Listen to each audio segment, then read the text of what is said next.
Headed to round 2 to kind of kick off this Reebok collab. Super excited about it. Nice little charity element. People are gonna do a little raffle. I'm gonna match the donations, put some karma into the world. Honestly, you know, just a fun little event to just say what's up to some enthusiasts around the VeeFriends world or my content, hang with my crew. I call it operating, Dustin. Man. How are you, fan? Yo, man, I've been watching you for a while, so. I appreciate that. Yeah. It means a lot to me. What's your name? Susness. Susness. Yeah, I'm a little nervous. Don't be nervous. Don't be nervous. Yeah. Don't be nervous. No, I guess my only thing is, so I'm a holistic doctor, yoga therapy. Yes. I do like body rehabilitation and stuff Yes. like that. What do you think for like, because I just changed my target demographic. I'm listening a lot to what you say, like where is the attention and who's on the Yes. platform. I love the way you're talking. Keep going. So women, Yes. and I guess men somewhat, 40 to 70. Yes. Where do you think they're Facebook. going to be? Facebook? But Instagram too. I was and hearing TikTok, Pinterest. And TikTok too. Are you gonna make videos? Are you gonna do pictures? What are you gonna do? Both. Yeah, I mean, I would do YouTube Shorts, TikTok, Instagram, Facebook for damn sure, and I would start a Facebook group. That's what I was thinking. Do it. Don't think it. Fucking do it. Start it. Everyone's do you understand? My man. Everyone's thinking about. competition. And what? What are you, Yeah, gonna, what are you exactly. gonna think your way to the grave? Yeah. Do your way to the grave. Yeah. Right? Like everyone's thinking about the algo. Do. Why do I have answers? Because I do, then I tell you. Yeah. Got you? Yeah, definitely. So great to meet you. Such a pleasure. I discovered you when I was in high school in 2013, and I've been watching you since then. And I'm humbled. honestly, you've changed my life, and I wouldn't be where I am without you. So thank you so much. What's your name? Nalay. Quick question I Please. have for you. So I'm a founder, a YC founder.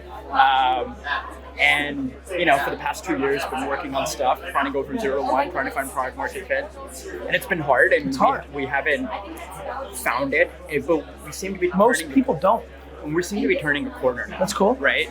Where we realized like who we built it for, like it wasn't good for them, but there's like Somebody else, yeah. somebody else finds value in it, and we're turning that corner. So the thing is, the last 2 years have been so hard. That I have to again restart, like build Right. content again, Right, build right. it's a different market, Right. I got it. right?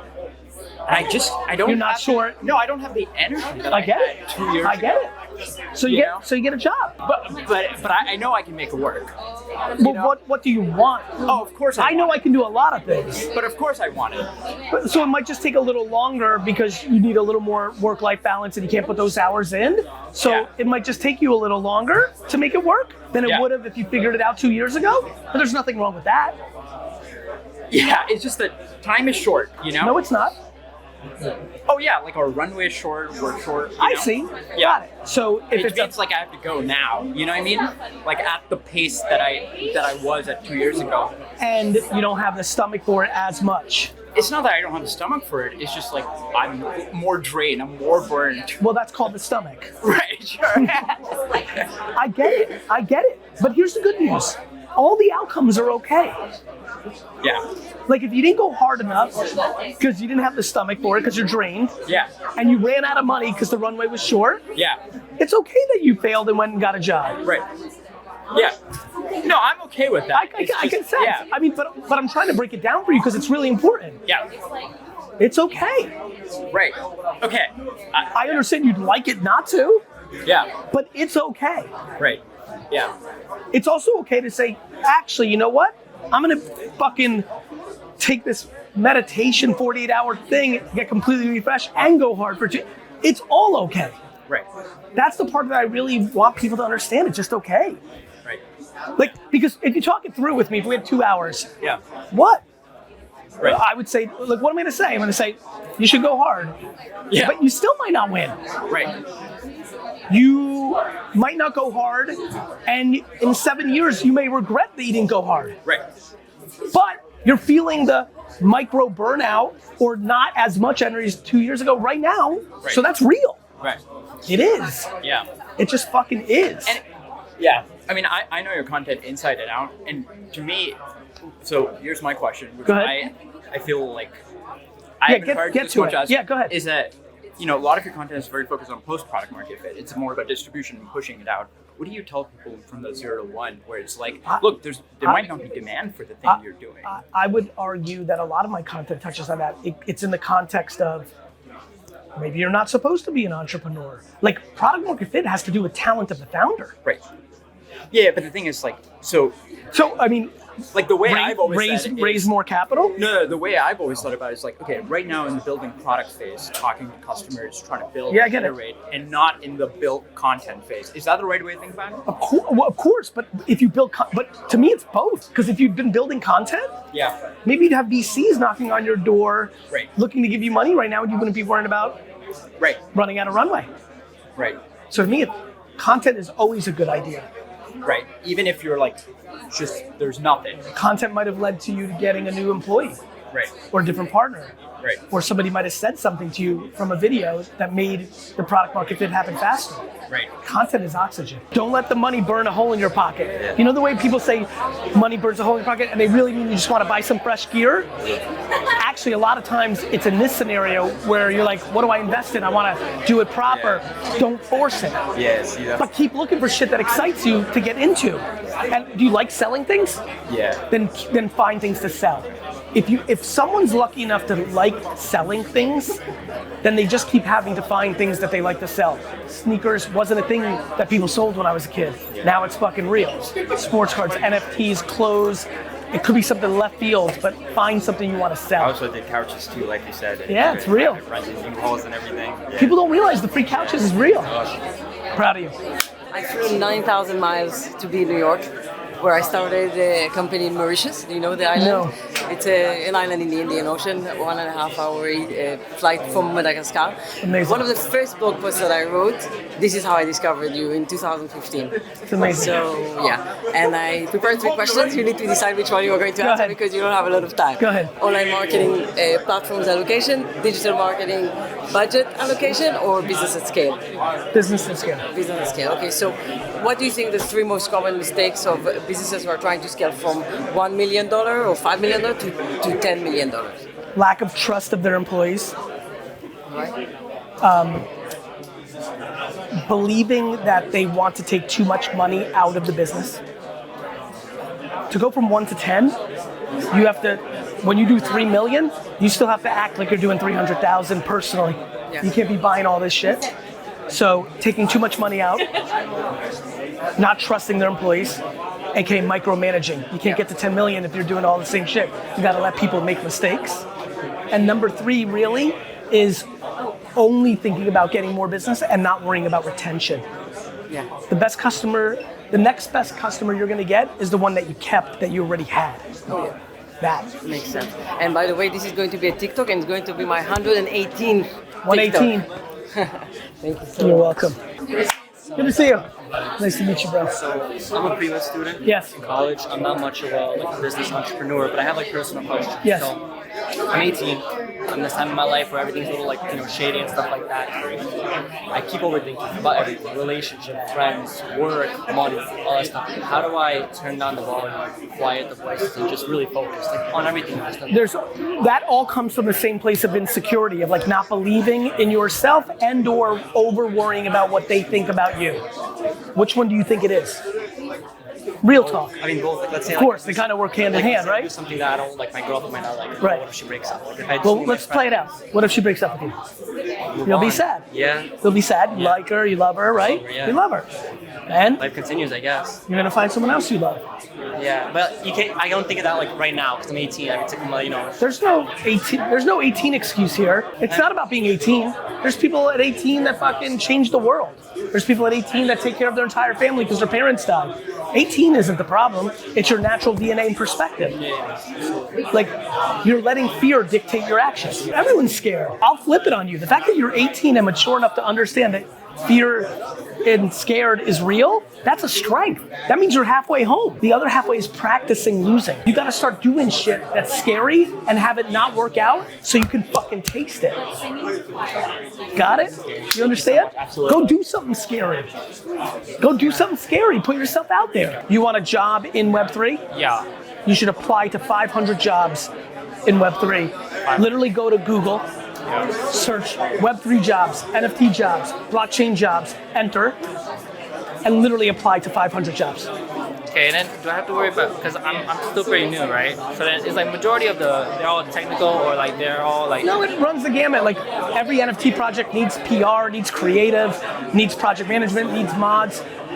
What people struggle with is they overthink shit and they don't do. You could, all these days and weeks that you've been thinking, you could have applied to 7 jobs.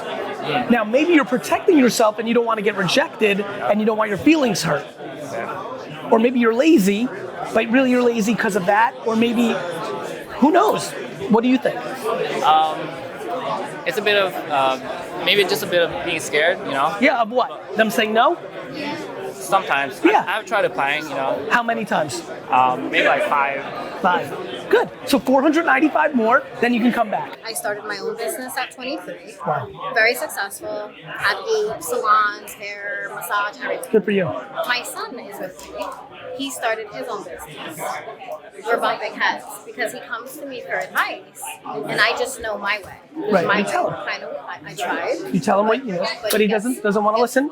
Yeah, but I don't know everything about the business he's in either, so Of course. I feel kind of bad, right? But it's not bad. I've watched your videos, and you're like, no, you know, everyone doesn't know everything. That's right. But I think I know everything. I'm a Latina, so you know how that goes. Fair enough. Right. So what's the problem? Should I stop or just encourage? Should you stop telling him your Telling thoughts? him what to do? No, you shouldn't tell him what to do. You should tell him how you would do How I it, would do it. and then let him decide how he will do it. That's the part that fucks moms up. Yeah. You don't want him to fall on his ass. The best thing that can happen to him is he falls on his ass. Even if he goes into debt, Of course. that's hard. Of course it's hard. It's not your principle.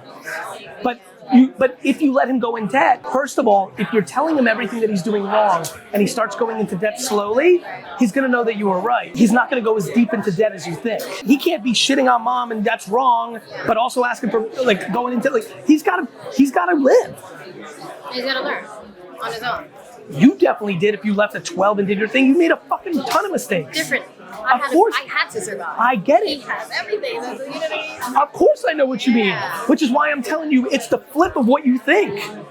Every second you're overprotecting him is more of him becoming a losing player. You're right.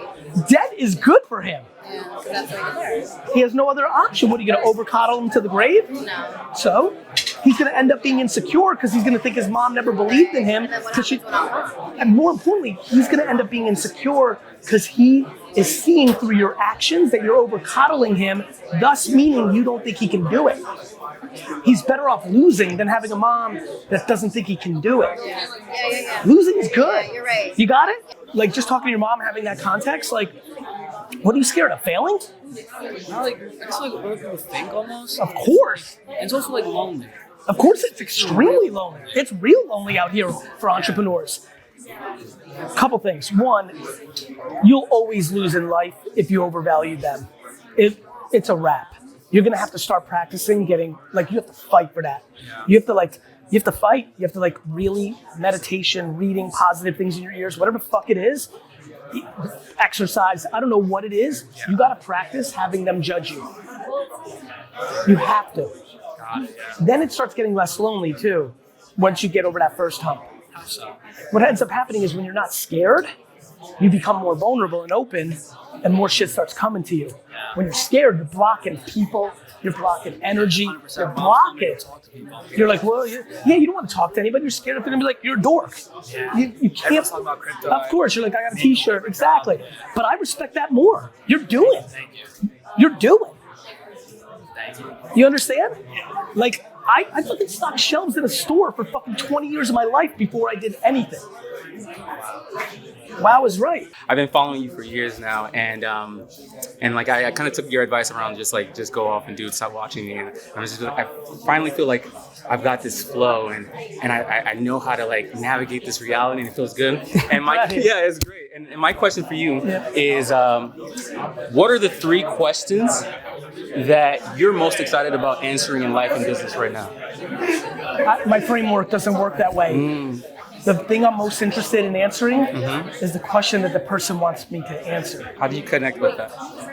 It comes natural to me, but it's fucking real. It's like, I don't have selfish interests around questions. I have selfless interests around questions. So in your mind, In my mind, I every come up to person you here and I ask you a question, and you're going through like, how can I make this good for him? How can I answer this in a way that might be uniquely different than maybe something he's heard watching me on a screen, that might connect in a way that makes him do something that he wants for himself or his family. I got it. Thank you. So I run a yoga center a block from here. Yes. And I do everything, literally everything. Of course. Any advice?